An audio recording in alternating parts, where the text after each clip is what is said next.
क्योंकि ना तो आपका कोई मुझे मैसेज मिला है कि सर किसी तरह का कोई डाउट है, और ना ही आपने अभी कुछ कहा है। ठीक है, तो आगे की क्लास हम शुरू करते हैं। लास्ट क्लास में हमने देख लिया था कि यूनिटरी कॉन्स्टिट्यूशन किस तरह का होता है, फेडरल कॉन्स्टिट्यूशन किस तरह का होता है। साथ ही हमने ये भी देख लिया था कि रिजिड और फ्लेक्सिबल कॉन्स्टिट्यूशन क्या होते हैं, रिटन एंड अनरिटन कॉन्स्टिट्यूशन क्या होते हैं, और इंडियन कॉन्स्टिट्यूशन क्या है, ये भी हमने देख लिया था, और 2 आंसर्स भी हमने लिख लिए हैं। ठीक है, now in today's class will discuss about the evolution of the constitution. देखो, अब ऐसा तो है नहीं कि संविधान रातों रात अस्तित्व में आ गया। ठीक है, इस संविधान को अस्तित्व में आने से पहले, ठीक है, एक लंबा चरण, या फिर ये कह ले कि एक long phase of evolution took place. ठीक है, it took more than 100 years to evolve our constitution, right. And after that evolution we drafted our constitution as well. ठीक है, हमने इस संविधान को बनाने के साथ साथ इवॉल्व भी किया है। ठीक है, अब इवॉल्व कैसे किया है ये समझ लो पहले। आप सभी जानते हैं कि British east India company Bharat में व्यापार करने आई थी। ठीक है, और भारत में व्यापार करने के बाद स्लोली एंड ग्रेजुअली उन्होंने क्या किया, वो भारत के शासक बन गए। They became master of India. Now ये जो टाइम था, ब्रिटिश ईस्ट इंडिया कंपनी का जो गठन है, वो गठन हुआ था 31 दिसंबर 1600 को।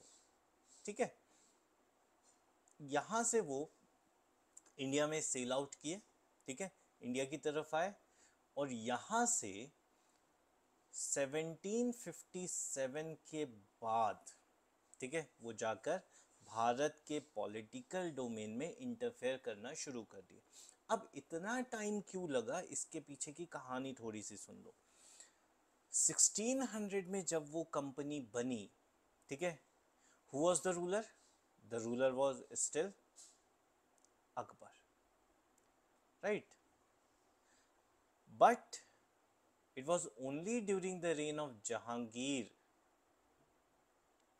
कंपनी मुगल कोर्ट पहुंची। ठीक है, और जहांगीर से उन्हें कुछ परमिशन मिली व्यापार करने की। ठीक है, उसके बाद इट वॉज शाहजहां, शाहजहां के बाद औरंगजेब, राइट।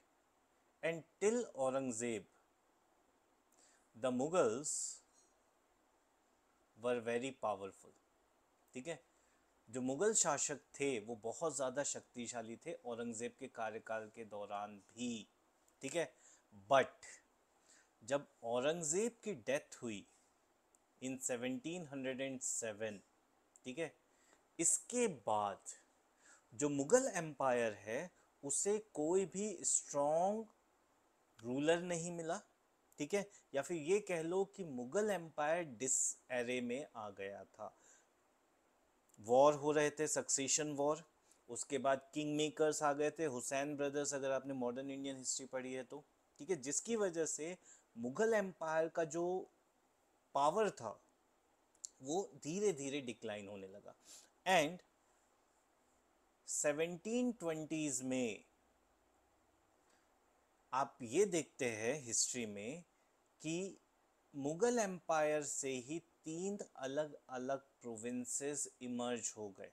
ठीक है, कौन कौन से? एक हैदराबाद, दूसरा अवध, और तीसरा बंगाल। ठीक है, और ये तीनों स्टेट्स कौन से स्टेट कहलाते हैं? ये तीनों स्टेट कहलाते हैं सक्सेसर स्टेट, उत्तराधिकारी राज्य। आपने अगर मॉडर्न इंडियन हिस्ट्री पढ़ी है तो आपको इसके बारे में जानकारी है। ठीक है, that is what I am expecting from you.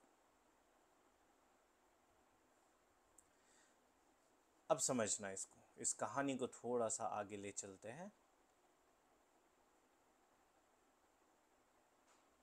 Now see, decline के बाद मतलब औरंगज़ेब की डेथ के बाद और जब मुग़ल एम्पायर डिक्लाइन हुआ तो तीन तरह के स्टेट इमर्ज हुए।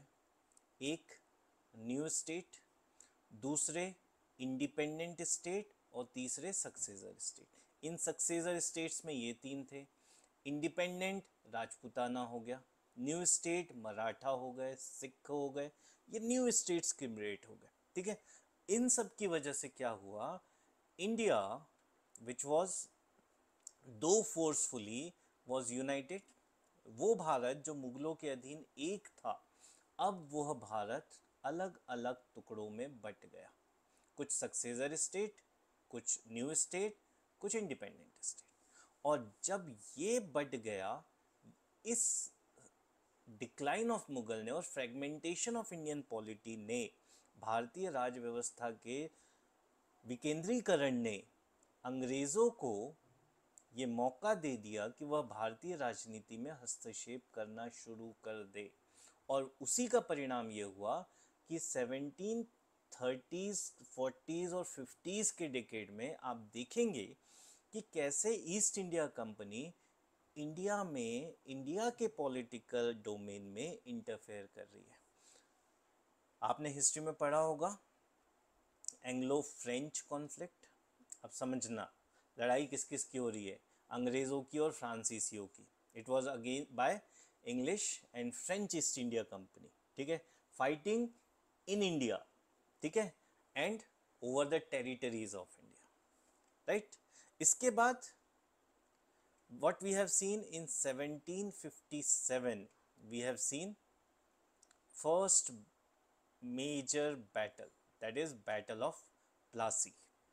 उसके बाद 1764 में what we have seen battle of Buxar। ठीक है, battle of Buxar was one significant event which changed modern Indian history। ठीक है, जिसने मॉडर्न इंडियन हिस्ट्री को पूरी तरीके से चेंज कर दिया। क्यों? क्योंकि प्लासी तो एक तरीके से क्या था, आई वॉश। ठीक है, क्योंकि सारे षड्यंत्र हो चुके थे प्लासी में, लड़ाई लड़ने से पहले ही इंग्लिश ईस्ट इंडिया कंपनी जीत चुकी थी लड़ाई। ठीक है, क्योंकि कोई नहीं लड़ने वाला था सिराजुद्दौला की तरफ से।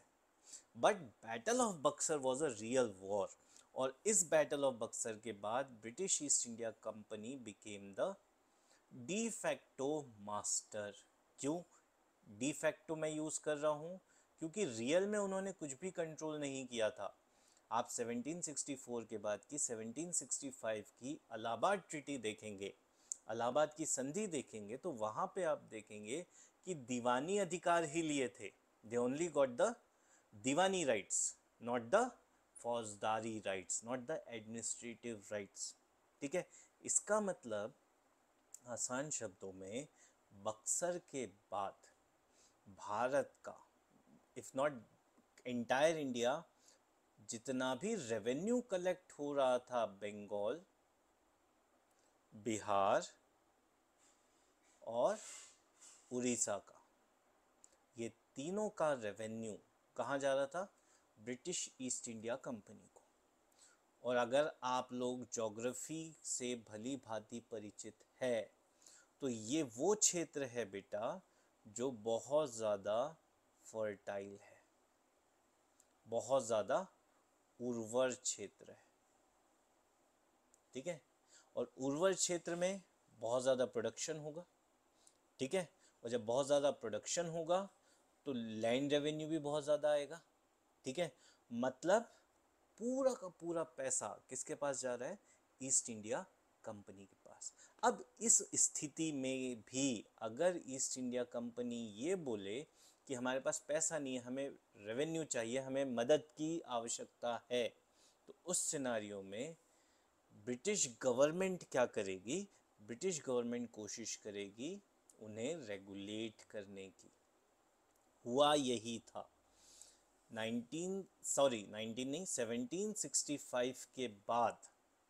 इलाहाबाद की संधि 1765 में हुई थी, बक्सर 1764 में हुआ था। ठीक है, इलाहाबाद की संधि के बाद जब दीवानी अधिकार कंपनी को मिल गए तो पैसा बहुत ज़्यादा आना चाहिए था। उसके बावजूद अगर कंपनी कहे कि नहीं हमारे पास पैसा नहीं है, मतलब कुछ तो गड़बड़ है। ठीक है। तो जब वो पैसा मांगने गए ब्रिटिश सरकार के पास, तो ब्रिटिश सरकार ने उन्हें पैसा तो दे दिया, बट साथ में क्या कहा, ठीक है आप पैसा रखिए but we will regulate you, अब हम आपका विनियमन करेंगे, आपके कार्यों की निगरानी हम करेंगे, ठीक है। और इसीलिए 1773 में रेगुलेटिंग एक्ट लाया गया था। Getting this point? So regulating act क्यों लाया गया था ये समझ में आ गया हमें। अब इस रेगुलेटिंग एक्ट में क्या किया गया, ठीक है, इतना क्लियर है? और एनी डाउट और क्वेश्चन?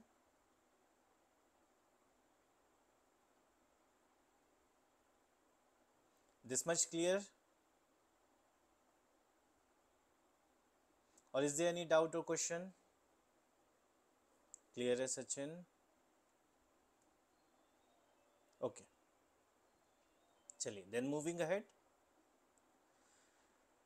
इन रेगुलेटिंग एक्ट 1773 पैसा तो कंपनी को मिल गया, बट अब उन्हें रेगुलेट करना है। सो रेगुलेट करने में क्या कहा, अभी तक जो भी गवर्नर है उसमें से जो बंगाल का गवर्नर है उसे क्या कहा जाएगा, अब governor general of Bengal. Means previously जो भी कंपनी के ऑफिशियल्स होते थे उसके हेड को हम गवर्नर कहते थे, बट अब बंगाल के गवर्नर को क्या कहा जाएगा, गवर्नर जनरल ऑफ बंगाल, ठीक है। इसी के साथ दो और प्रोविंसेस भी थे ब्रिटिश के, वो थे बॉम्बे एंड मद्रास, ठीक है। बट इनके गवर्नरों का नाम नहीं बदला, इनके गवर्नर गवर्नर ही कहलाएंगे, ठीक है। साथ ही साथ क्या किया गया, जो गवर्नर जनरल ऑफ बंगाल है उसकी मदद के लिए उसकी एक एग्जीक्यूटिव काउंसिल बनेगी, हिंदी में इसे कहेंगे बेटा कार्यकारी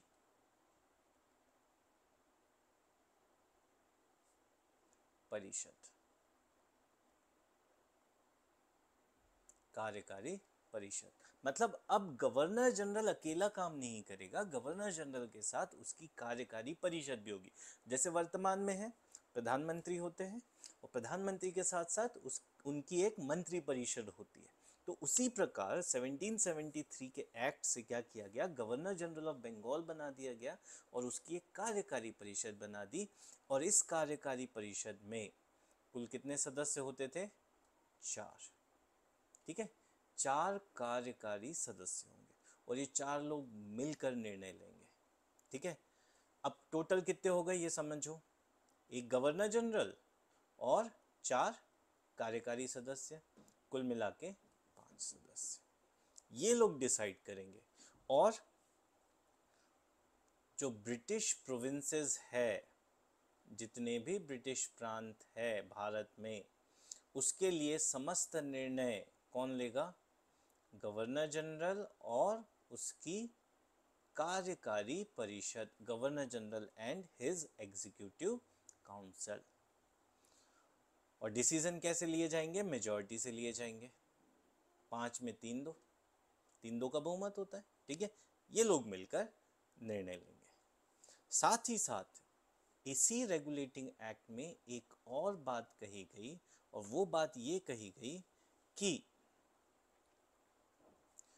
जितना भी कम्युनिकेशन होगा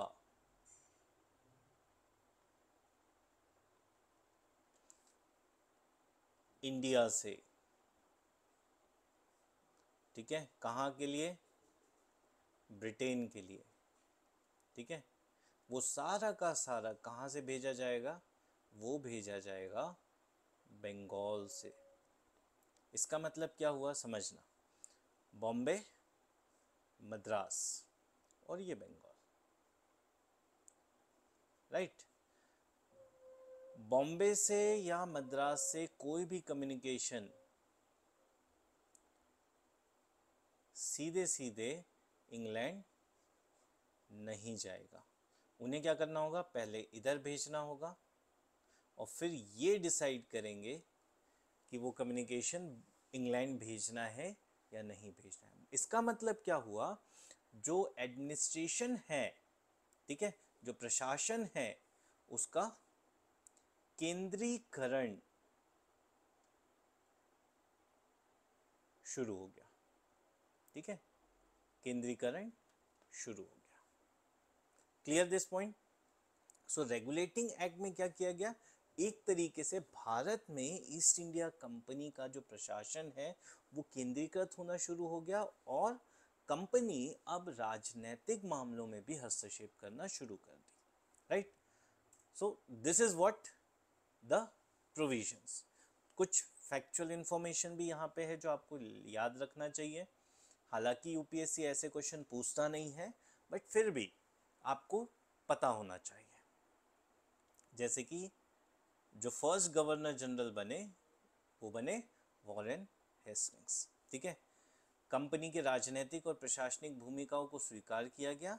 it acknowledge the political and administrative roles, क्योंकि अभी तक सिर्फ कंपनी माना जाता था कि व्यापार करने भेजा, क्योंकि 1600 में जो चार्टर दिया गया था उसके अंतर्गत तो सिर्फ व्यापार करने की परमिशन दी थी, बट अब कहा कि नहीं, व्यापार के साथ साथ आपको पॉलिटिकल फंक्शंस भी है आपके और एडमिनिस्ट्रेटिव फंक्शंस भी है, ठीक है। That is what recognized for the first time in 1773। उसके बाद एक सेंट्रल एडमिनिस्ट्रेशन एस्टेब्लिश हुआ। That's what I have told you कि अब पूरा का पूरा जो डिसीजन होगा वो कहाँ से होके जाएगा, बंगाल से होते जाएगा। तो मतलब केंद्र में कहाँ आ गया, बंगाल। डिसीजन कौन ले रहा है, सारे इंडिया से संबंधित बंगाल ले रहा है, right? So centralization of power started. उसके बाद गवर्नर ऑफ बंगाल को क्या कह दिया, गवर्नर जनरल ऑफ बंगाल कह दिया, और वॉरेन हेस्टिंग्स पहले गवर्नर जनरल बन गए। बॉम्बे और मद्रास का सबॉर्डिनेशन हो गया। जैसे मैंने ये बताया कि कोई भी कम्युनिकेशन डायरेक्ट नहीं जाएगा वो बंगाल होते हुए। देन एक सुप्रीम कोर्ट बनाया गया था और ये सुप्रीम कोर्ट बना था बच्चों कलकत्ता में, ठीक है। तो सुप्रीम कोर्ट पहली बार जो अस्तित्व में आया था वो रेगुलेटिंग एक्ट 1773 की वजह से आया था, उसके प्रावधानों से आया था। ईस्ट इंडिया कंपनी के नौकरों को निजी व्यापार में भाग लेने से प्रतिबंधित किया था, क्योंकि अभी मैंने थोड़ी देर पहले बताया कि दीवानी राइट्स मिलने के बाद भी कंपनी कहाँ पहुँच गई थी, लोन लेने। वो लोन इसीलिए लेने पहुँची थी बेटा कि जो ऑफिशियल्स थे वो इतने ज़्यादा भ्रष्ट थे, इतने ज़्यादा करप्ट थे कि वो कंपनी के ऑफिशियल होने के बावजूद भी अपने प्राइवेट ट्रेड करते थे और इसीलिए कंपनी नुकसान में जाती थी, ठीक है। तो कंपनी की गलती नहीं थी, कंपनी के ऑफिशियल्स जो थे वो इतने ज़्यादा करप्ट थे, राइट। और ब्रिटिश गवर्नमेंट का जो है वो कंट्रोल ईस्ट इंडिया कंपनी पे स्टार्ट हो गया। अब यहाँ से देखना धीरे धीरे ब्रिटिश गवर्नमेंट क्या करेगी, कंपनी पे अपना कंट्रोल बढ़ाते जाएगी, ठीक है। और कंपनी जैसे जैसे अपना ब्रिटिश गवर्नमेंट जैसे जैसे अपना कंट्रोल बढ़ाते जाएगी वैसे वैसे कंपनी की जो पावर है वो धीरे धीरे कम होते जाएगी। सो this is what the regulating act. But इस रेगुलेटिंग एक्ट के रिजल्ट के में क्या हुआ, आप समझना इसको थोड़ा सा कॉन्सेप्चुअली, इस चीज को आप समझे। 3 प्रेसिडेंसीज थी, 3 प्रांत थे प्रमुख ब्रिटिश गवर्नमेंट के, एक बॉम्बे, एक मद्रास और तीसरा बंगाल, ठीक है। इन तीनों ने में से 1773 के रेगुलेटिंग एक्ट से पावरफुल कौन हो गया, बंगाल हो गया। तो क्या बॉम्बे और मद्रास चुप बैठेंगे, चुपचाप एक्सेप्ट कर लेंगे? नहीं करेंगे। What they will do, they will protest. तो आपस में ही इनकी नहीं बनेगी, इन तीनों प्रेसिडेंसीज की, ठीक है। ये हुआ पहला प्रॉब्लम रेगुलेटिंग एक्ट का, ठीक है। That was the first issue with regulating act. Second जो इशू इमर्ज हुआ या क्रिएट हुआ बिकॉज ऑफ पिट्स इंडिया एक्ट, वो पिट्स इंडिया एक्ट कह रहा हूँ, बिकॉज ऑफ रेगुलेटिंग एक्ट, वो ये था कि जो गवर्नर जनरल और उसकी काउंसिल बनाई गई थी, एग्जीक्यूटिव काउंसिल, इसमें अभी मैंने बताया था कितने सदस्य थे कुल, एक गवर्नर जनरल और 4 सदस्य। और डिसीजन कैसे लिए जाएंगे, डिसीजन लिए जाएंगे बहुमत से। तो ज़्यादातर सदस्य जो एग्जीक्यूटिव काउंसिल के होते थे ये गवर्नर जनरल के ही अगेंस्ट काम करते थे, ठीक है। और इसीलिए कई बार गवर्नर जनरल को वो काम करने पड़ते थे जो उसके इच्छा के विरुद्ध होते थे। He was supposed to take those decisions which were against his wishes. So that was two major problems which were created by regulating act, ठीक है। और इसी प्रॉब्लम को सॉर्ट करने के लिए 1784 में अगला एक्ट लाया गया, दैट वाज पिट्स इंडिया एक्ट, ठीक है। अब इस एक्ट में किया क्या गया है, इस एक्ट में चेंज कर दिया गया, कुछ प्रोविजंस चेंज कर दिए गए। और वो चेंज क्या कर दिए गए, पहला पॉइंट क्या था कि बंगाल, बॉम्बे और मद्रास के बीच लड़ाई हो रही थी। पिट्स इंडिया एक्ट में क्लियरली क्या कह दिया गया, Bengal is more important and the head of Indian provinces. मतलब भारत में जितने भी प्रांत है ईस्ट इंडिया कंपनी के, उसमें हेड कौन है, बंगाल। सो पहला मैटर सॉर्ट हो गया, आपस में अब लड़ाई होगी ही नहीं। दूसरा मैटर जो था, जो गवर्नर जनरल की एग्जीक्यूटिव काउंसिल वाला था, उस मैटर को सॉर्ट किस तरीके से किया, कुल कितने मेंबर थे, 4 एग्जीक्यूटिव काउंसिल में। अब उसे कम करके क्या कर दिया, गवर्नर जनरल और उसकी एग्जीक्यूटिव काउंसिल, उसकी कार्यकारी परिषद में सदस्यों की संख्या को घटाकर 3 कर दिया। मतलब अब कुल कितने सदस्य हो गए, अब कुल सदस्य हो गए 4, ठीक है। और इन 4 सदस्यों का मतलब ये हुआ कि अगर एक भी सदस्य गवर्नर जनरल की साइड में आ गया तो 2-2 का बराबरी हो जाएगा। बट आप लोग ये सोचोगे कि सर ये भी तो हो सकता है कि तीनों गवर्नर जनरल के अगेंस्ट काम करे, पॉसिबिलिटी ये भी थी। इसीलिए क्या किया गया, गवर्नर जनरल को इसी पिट्स इंडिया एक्ट से वीटो और ओवर रूल करने का अधिकार दे दिया। मतलब अब अगर तीनों के तीनों एग्जीक्यूटिव काउंसिल के मेंबर्स गवर्नर जनरल के अगेंस्ट हो गए तो गवर्नर क्या कर सकता है, उनकी रिकमेंडेशन को वीटो कर सकता है। वीटो का मतलब होता है टू नेगेट, हिंदी में मना करना। मान लो 3 सदस्य हैं और ये गवर्नर जनरल है, चारों मिलकर कोई डिसीजन लेने वाले हैं। 4 मेंबरों में की टीम में ये 3 एक तरफ हो गए, गवर्नर जनरल बेचारा एक तरफ हो गया। अब इन तीनों ने कहा कि हमें क्या करना है, एक डिसीजन लेना है। ये क्या करेंगे, ये भाई साहब कर देंगे उसको वीटो, बोलेंगे नहीं ले रहा, मुझे लेना ही नहीं है ये decision, cancel. So that is veto, negation, मना कर दिया, साफ मना कर दिया कि ये नहीं होगा, ठीक है। ये होता है veto power. Second is over rule, ठीक है। Over rule means doing the opposite, doing the opposite. मतलब इन्होंने कहा है कि ए करना है, इन्होंने कहा है कि, एग्जाम्पल दे रहा हूं सिर्फ, इन्होंने कहा है, इन तीनों ने कहा है कि मराठास के अगेंस्ट वॉर करना है, इन 3 लोगों ने मिलके कहा। बट गवर्नर जनरल ने कहा क्या, no it is overruled, we will have friendship with Maratha. मतलब doing the opposite is overrule and rejecting something is veto. So both of these powers has been given to Governor General by Pitt's India Act. Means अब 4 से 3 कर दिया तो governor general को अगर एक भी सपोर्ट मिलता है तो 2-2 की इक्वालिटी हो जाएगी, और 2-2 की इक्वालिटी की वजह से गवर्नर जनरल के पास डिसाइसिव वोट आ जाएगा, तो वो हो गया। या फिर गवर्नर जनरल को वीटो और ओवररूल का पावर दे दिया। इसका मतलब क्या हुआ, इन सब की वजह से जो office of governor general of Bengal था, ठीक है, ये बहुत पावरफुल ऑफिस बन गया। ठीक है, it became the powerful as well as the administration of British government became highly centralized.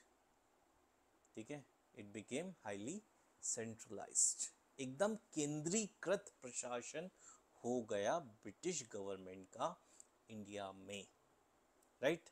So these are the important story और इंपॉर्टेंट प्रोविजंस। ठीक है, अब एक और चीज जो हुई थी वो भी समझ लो। क्या किया गया, कमर्शियल एंड पॉलिटिकल फंक्शंस को अलग अलग कर दिया गया। समझना इसे, ठीक है, कैसे हुआ ये अलग अलग। अब एक रहेगा बोर्ड ऑफ कंट्रोल, ठीक है, जिसे मैं हिंदी में क्या कहेंगे,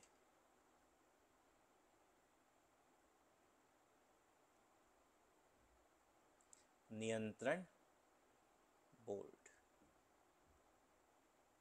और दूसरा होगा कोर्ट ऑफ डायरेक्टर्स।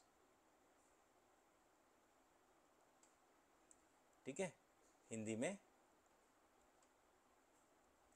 निदेशक मंडल, राइट। बोर्ड ऑफ कंट्रोल का काम होगा कंपनी के जितने भी पॉलिटिकल मैटर्स है, जितने भी राजनीतिक मामले हैं, उस पर देखरेख करना। ठीक है, और कोर्ट ऑफ डायरेक्टर्स का काम होगा कंपनी के जितने भी व्यापारिक मामले हैं उस पर डिसीजन लेना। मतलब अब ब्रिटिश ईस्ट इंडिया कंपनी के दो मास्टर्स हो गए, एक बोर्ड ऑफ कंट्रोल, दूसरा कोर्ट ऑफ डायरेक्टर्स। और इसी वजह से क्या हो गया, बोर्ड ऑफ कंट्रोल में जो अपॉइंटमेंट होता था वो अपॉइंटमेंट करती थी ब्रिटिश गवर्नमेंट। यहाँ अपॉइंटमेंट होता था ब्रिटिश गवर्नमेंट द्वारा और यहाँ अपॉइंटमेंट होता था कंपनी के द्वारा। ठीक है, और इसी वजह से हम क्या कह सकते हैं कि वाणिज्यिक और राजनीतिक कार्यों के बीच अंतर स्थापित किया कि ये कमर्शियल मैटर्स है, यहाँ डिसीजन ये लोग लेंगे, ये पॉलिटिकल मैटर्स है, यहाँ पर डिसीजन ये लोग लेंगे। ये कब एस्टेब्लिश हुआ, ये एस्टेब्लिश हुआ पिट्स इंडिया एक्ट 1784 से। उसी तरीके से कोर्ट, यही एक्सप्लेन किया मैंने, court of directors and board of control establish हुआ। इस तरीके से एक डुअल सिस्टम एस्टेब्लिश हुआ।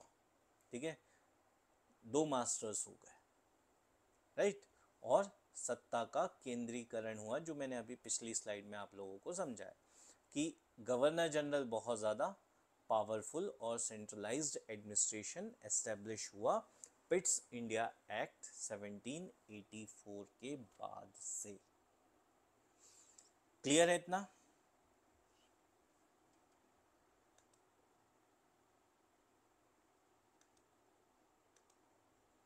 एनी डाउट और क्वेश्चन?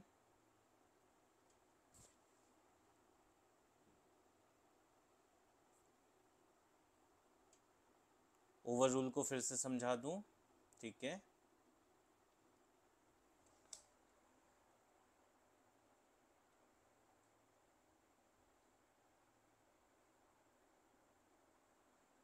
चलिए,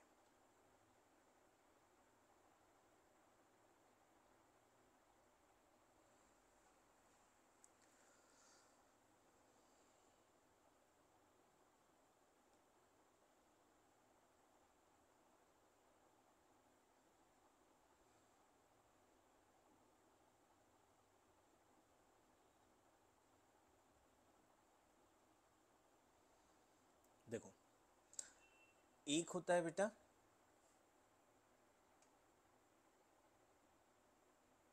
ओवर रूल, ठीक है, और दूसरा होता है वीटो। ओवर रूल में क्या होगा, मान लो यदि किसी भी तरह की सलाह दी गई है, ठीक है, सलाह इन द सेंस कि ये कहा गया है कि भारत में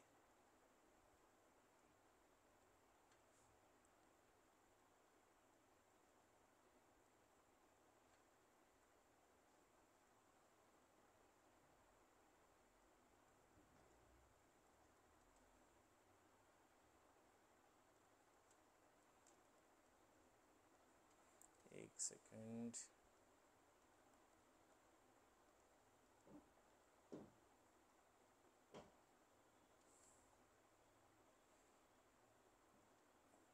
नए कर लगाए जाएंगे, new taxes will be imposed. For example, सिर्फ उदाहरण दे रहा हूँ, इसे उदाहरण से समझना।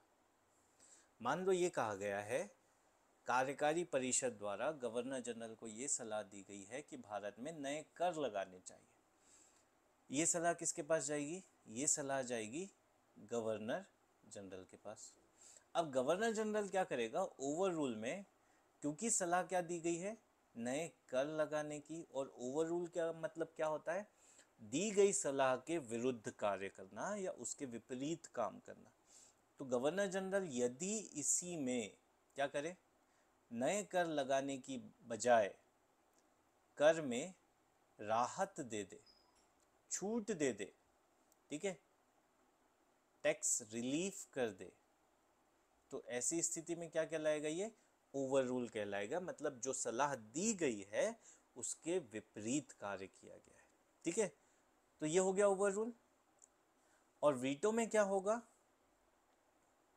समझना इसे, सलाह दी गई कि नए कर लगाने हैं, बट गवर्नर जनरल ने क्या कह दिया, इस सलाह को मानने से मना कर दिया कि मुझे नहीं लगाने नए कर, तो ये हो गया वीटो, ठीक है।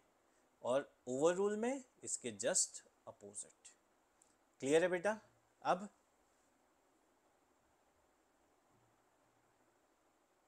चलो, वेरी गुड, देन आगे बढ़ते हैं। सो पिट्स इंडिया एक्ट क्लियर हो गया। पिट्स इंडिया एक्ट की वजह से जो चेंजेस आए थे वो भी हमें समझ में आ गए। अब अगला जो एक्ट है that is charter act of 1833, ठीक है। अब इससे पहले कि हम चार्टर एक्ट 1833 पे जाए, ठीक है, आज आपको थोड़ी सी कहानी सुना देता हूँ। चार्टर एक्ट के प्रोविजंस हम कल की क्लास में, मतलब मंडे की क्लास में पढ़ेंगे, ठीक है। क्यों? क्योंकि समझना है, इसे समझना थोड़ा सा ज़रूरी है। और क्योंकि आप लोग हिस्ट्री पढ़ चुके हो, आई गेस हिस्ट्री आप लोगों का कंप्लीट हो गया है, तो आपको समझ में आ जाएगी ये कहानी।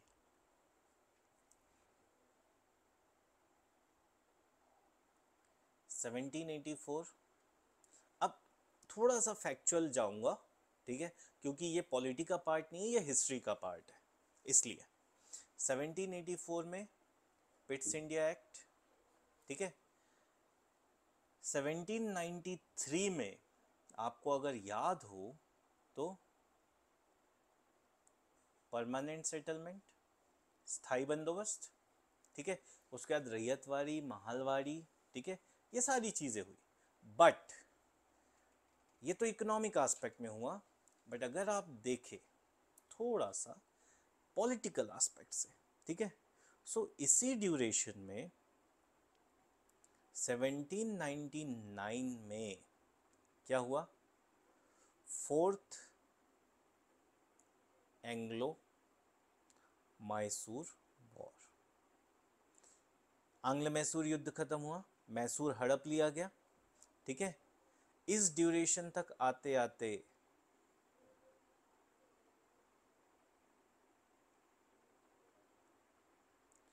एंग्लो मराठा वॉर हो चुका है, ठीक है। इस ड्यूरेशन तक आते आते जो अवध है वो एक तरीके से सबॉर्डिनेट हो गया है, निज़ाम अंडर कंट्रोल। ठीक है, इसका मतलब क्या हम कह सकते हैं कि ईस्टर्न इंडिया, सदर्न इंडिया और थोड़ा बहुत central India British east India company के कंट्रोल में आ गया था। ठीक है, साथ ही साथ वेलेज़ली एक नई प्रणाली या नया उपक्रम लेकर आया था जिसके ज़रिए भारतीय राजाओं महाराजाओं में के राजनीतिक क्षेत्र में हस्तक्षेप कर सके, जिसे हम कहते हैं सब्सिडरी अलायंस, हिंदी में सहायक संधि। ठीक है, और इसके ज़रिए जितने भी भारतीय राजा हैं उन्हें ये कोशिश की गई कि वह ब्रिटिश साम्राज्य के अधीन हो जाए, और अगर अधीन नहीं हो सकते तो एक मित्र के रूप में कार्य करें।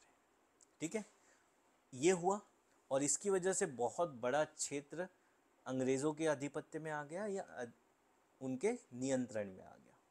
अब इतने बड़े प्रशासनिक क्षेत्र पे नियंत्रण रखने के लिए ज़्यादा से ज़्यादा अधिकारियों की आवश्यकता है। ठीक है, ज़्यादा से ज़्यादा सेना की आवश्यकता है।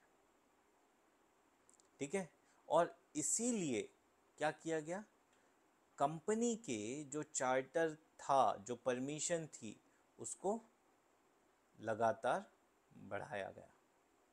ठीक है, और दूसरी चीज़ आप समझना इस चीज़ को कि कंपनी के ऑफिशियल्स अगर ब्रिटेन से बुलाए जाए, ठीक है, तो ब्रिटेन से बुलाया जाना मतलब उनके लिए जो उनकी पोस्टिंग होगी, वो पोस्टिंग किस तरह की पोस्टिंग होगी, पोस्टिंग होगी अब्रॉड। ठीक है, फॉरेन पोस्टिंग होगी ना, इंग्लैंड से तो इंडिया फॉरेन ही है, बेशक इंडिया अभी भी ब्रिटिश कॉलोनी थी, बट फिर भी अब्रॉड। और इसकी वजह से उनका जो पेमेंट होगा वो पेमेंट भी क्या होगा, डबल होगा। मतलब ये ईस्ट इंडिया कंपनी को बहुत ज़्यादा फाइनेंशियली नुकसानदायक होने वाला है। तो बेटर क्या है, बेटर ये है कि इंडियंस को ही अपॉइंट किया जाए यहाँ पर, यहाँ पर। और क्योंकि इंडियंस को अपॉइंट करने का पहला कारण कि उन पे फाइनेंशियल बर्डन ना आए, दूसरा कारण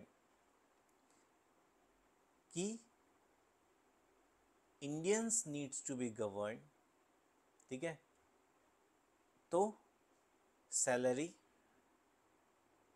कम से कम देनी है।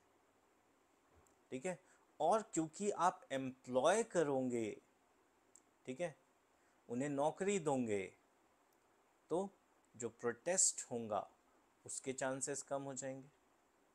ठीक है, थर्ड थिंग, क्योंकि ये लोग ब्रिटिश कंपनी के ऑफिशियल्स होंगे, ब्रिटिश कंपनी की तरफ से वर्क करेंगे, they will promote British interest only. वह भारत में ब्रिटिश व्यवस्था को ही बढ़ाने की कोशिश करेंगे। और इसीलिए क्या किया गया, भारत में ज़्यादा से ज़्यादा ऑफिशियल्स सबॉर्डिनेट लेवल पे, एकदम लोवेस्ट लेवल पे इंडियंस रिक्रूट होना शुरू हो गए। अब इंडियंस रिक्रूट तो कर दिए, ठीक है, बट उनको काम करवाने के लिए उनसे सबसे ज़्यादा ज़रूरी क्या था कि उन्हें इंग्लिश आनी चाहिए। ठीक है, उन्हें इंग्लिश आनी चाहिए, तभी तो वो अच्छे से काम कर पाएंगे। हिंदी में तो करेंगे नहीं इंग्लिश वाले काम। British people they will not work in Hindi, so वो बेटर क्या करें, इन लोगों को इंग्लिश सिखा दी जाए। और इसीलिए हिस्ट्री में आप पढ़ेंगे चार्टर एक्ट ऑफ 1813 से एजुकेशन के लिए per annum 1 lakh rupees spend करने की बात कही गई थी। याद रखना, चार्टर एक्ट 1813 में ये बात कही गई थी, हेडिंग से 1833 पे मत जाना। चार्टर एक्ट 1813 से ये बात कही, और इसका मकसद सिर्फ और सिर्फ ये था कि कंपनी ऐसे ऑफिशियल्स को बनाए जो देखने में इंडियंस हो, ठीक है, बट विचार से वो ब्रिटिशर्स हो, ठीक है। ये चीज, ये हुआ एडमिनिस्ट्रेशन पर्सपेक्टिव से। सेकेंड एस्पेक्ट, अब देखो ईस्ट इंडिया कंपनी बहुत ज़्यादा प्रॉफिट कमा रही है, ठीक है, साथ ही साथ पॉलिटिकल कंट्रोल भी ईस्ट इंडिया कंपनी के पास है। ऐसी स्थिति में जो ब्रिटेन में बाकी बिजनेसेस होंगे, जो बाकी बिजनेस होंगे वो क्या करेंगे, वो कहेंगे कि ईस्ट इंडिया कंपनी अकेला क्यों कमाए, हमें भी कमाने का मौका दीजिए। और इसीलिए जो मोनोपोली अभी तक इंजॉय कर रही थी ईस्ट इंडिया कंपनी, वो मोनोपोली ख़त्म कर दी गई, ठीक है, वो मोनोपोली ख़त्म कर दी गई। कहाँ पर? 1813 में ही। बट वही मोनोपोली 1833 में कंप्लीटली ख़त्म कर दी गई। अब दोनों में डिफरेंस क्या है समझना, ठीक है। अभी तक व्यापार सिर्फ कंपनी कर रही है, अभी तक राजनीतिक रूप से जो मास्टर है वो कंपनी ही है, ठीक है। बट चार्टर एक्ट के बाद, ठीक है, चार्टर एक्ट 1813 के बाद हुआ क्या,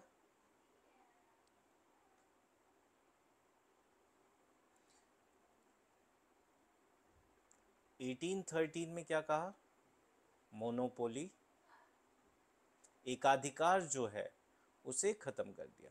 बट इस एकाधिकार को दो चीजों में बना के रखा गया था। पहला चाय और दूसरा चाइना, ठीक है, चीनी। सो दो चीजों पे मोनोपोली बरकरार थी, बाकी पूरे भारत पे जो एकाधिकार था वो समाप्त कर दिया। और यही एकाधिकार 1833 में जाके कंप्लीटली अबॉलिश कर दिया। अब टी पर भी मोनोपोली नहीं है, चाइना ट्रेड पे भी मोनोपोली नहीं है, ठीक है, मतलब किसी भी तरह की कंपनी की मोनोपोली नहीं रहेगी। इस तरीके से अगर यूपीएससी क्वेश्चन पूछता है आपसे कि भारत में मोनोपोली कब खत्म की गई, तो चार्टर एक्ट 1830। और अगर पूर्ण एकाधिकार कब खत्म किया गया, कंप्लीट मोनोपोली कब अबॉलिश की गई, 1833 में। जनरली यूपीएससी अगर ये इवोल्यूशन वाले टॉपिक से आपसे क्वेश्चन पूछता है तो आपको यहाँ फंसाने की वो कोशिश करता है, क्योंकि दोनों में ही मोनोपोली अबॉलिश हो रही है। बट एक में इंडियन मोनोपोली अबॉलिश हो रही है एक्सेप्ट फॉर टी, और दूसरे में कंप्लीट मोनोपोली। तो यदि क्वेश्चन में वर्ड यूज है कंप्लीट मोनोपोली, तब आंसर हो जाएगा आपका 1833। और अगर सिर्फ मोनोपोली है तो फिर आंसर हो जाएगा 1830। क्लियर है? एनी डाउट और क्वेश्चन?